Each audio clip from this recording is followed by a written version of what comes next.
is the Steelcase Gesture office chair. I bought this thing a couple of weeks ago and have been using it since then. I'm coming from a Herman Miller Aeron chair, just to set expectations as to what I am kind of comparing it to. And I loved the Aeron, but over the years I've gotten curious about trying some different options. I also did not like the fact that the Aeron did not have a built-in headrest. I started thinking that a headrest could be a comfortable option for an office chair. And so that brought me to the Steelcase Gesture. Now, one thing I didn't like about Steelcase is that they do not have a money-back guarantee like the Aeron does. So with the Herman Miller chairs, especially the newer in-body chair, you can try it for 30 days, and if you don't like it, they will pay for shipping it back to them and refund you your money. Now, the Steelcase did not have that option. In fact, they do take returns back within 30 days, but they say you may be charged a 20% restocking fee, which on a $1,500 chair, that's a huge fee, right, for just trying it out. So I didn't like that. Luckily though, I did find this Steelcase Gesture available on Amazon. And so with Amazon, of course, you can take care of the Amazon will take care of, refunding it and returning it, and you can get your money back if anything goes wrong with it. So I purchased it. It was $1,300 from Amazon. So about $200 cheaper than I was seeing on the Steelcase website, which is a plus. And it also still has the 10-year guarantee because Amazon is a certified Steelcase dealer at this point. But unfortunately, I have to say I'm not loving this chair. And it's unfortunate because when I first tried it out for the first day, I was really impressed with it. But what I was impressed with was just how it felt sitting in it, coming from a size B Herman Miller Aeron. And so a lot of that is because it does have a taller back than the Aeron. So if I show you here, this seat back here is much taller, for me at least, than it is on the Aeron. And now let me show you the other problem that I'm having with this chair, which involves the headrest here. So I've got the headrest into a proper position for me, but the problem is this thing wobbles. It does not stay into place when I put it into a certain position. And let me show you just so you know that that was not me adjusting it. That's the wobble here.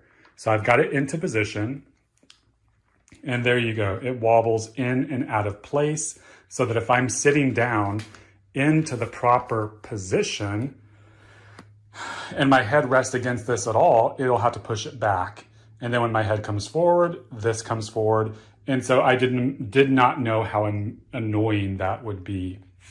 I checked online and I checked with a few other people I know who have this chair, and online there are a few other people recently, so in the past year, that have had this problem with the wobble. And then I have a friend with an older version of the chair, and he actually didn't have the wobble at all. It was steady, stable, and stayed in position. So it's something to keep in mind that you could have this issue, and it just makes the chair unusable for me. Another thing I don't like is that for a $1,500 chair, and even more if you get some of the other options, it doesn't have a lot of customizability, especially in this headrest here. So I can move this up and down by adjusting this.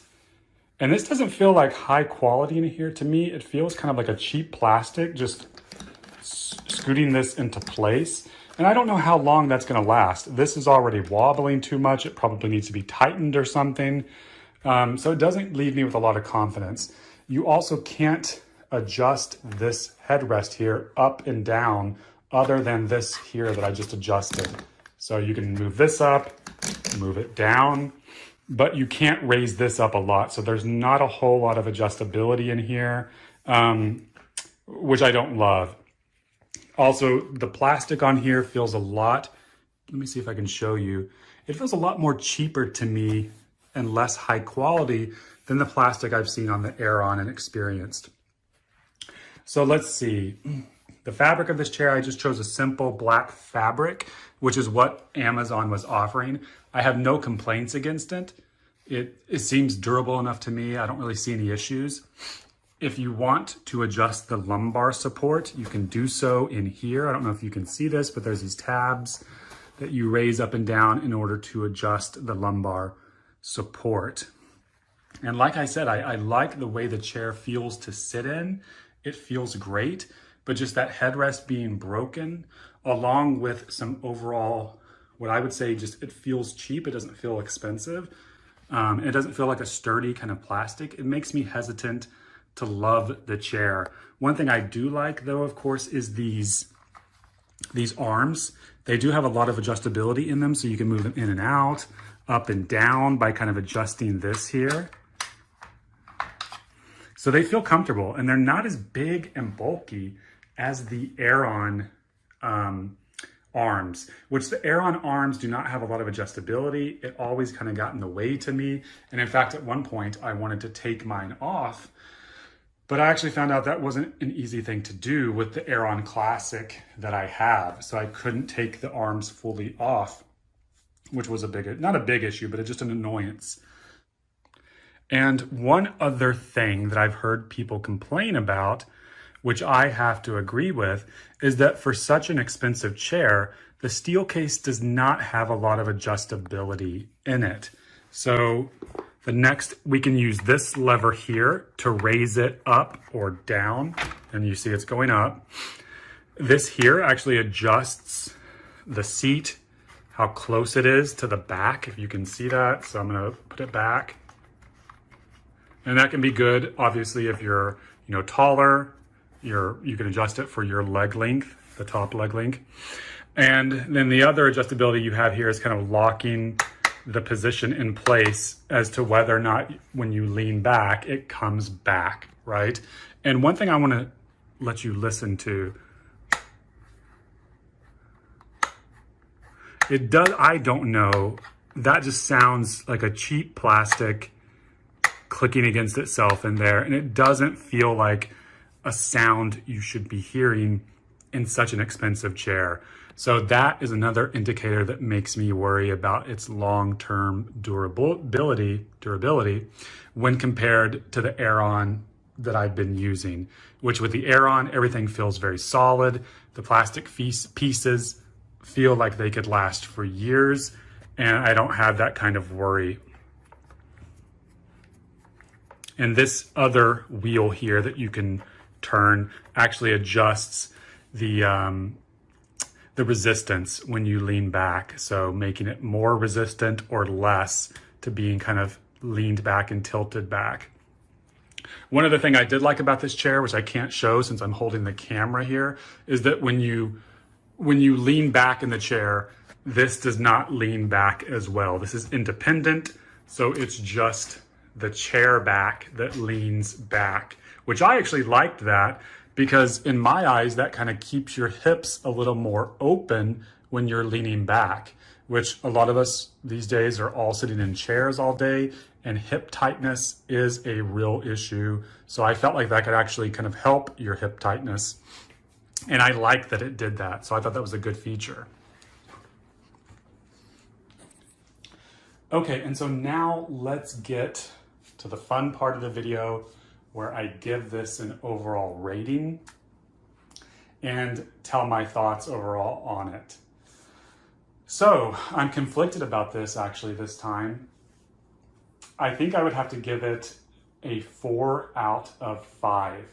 And there's a caveat there that I do want to mention.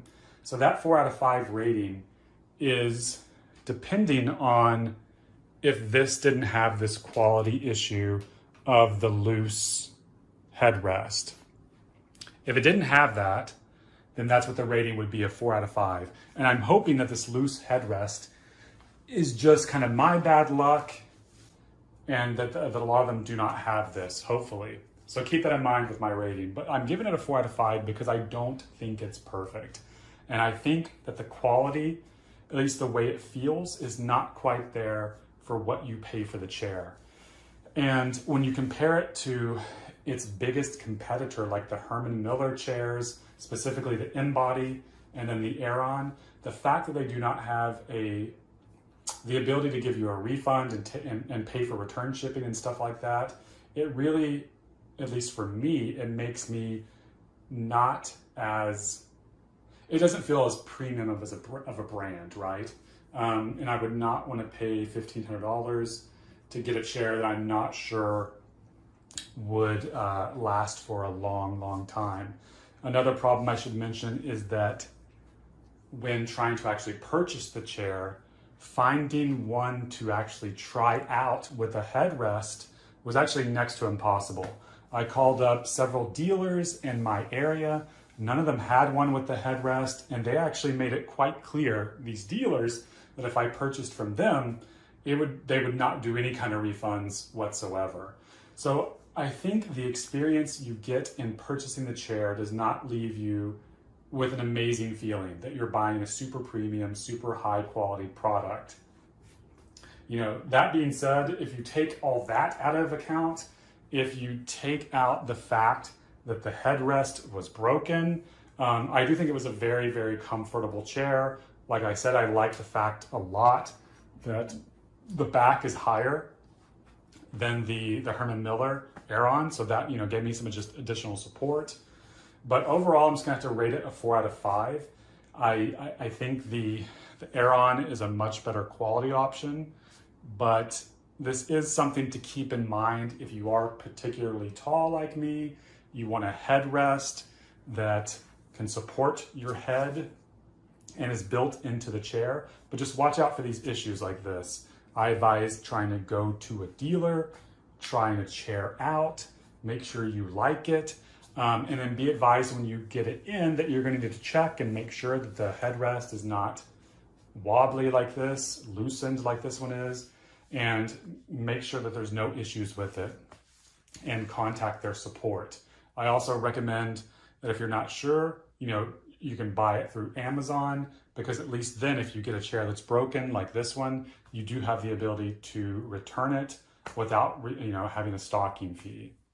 That's it, 4 out of 5. It's an interesting option, ultimately possibly flawed in some ways, but I think it could be a great option if you get one that is functioning properly, and if you don't like the feeling of an Aeron chair or possibly the InBody.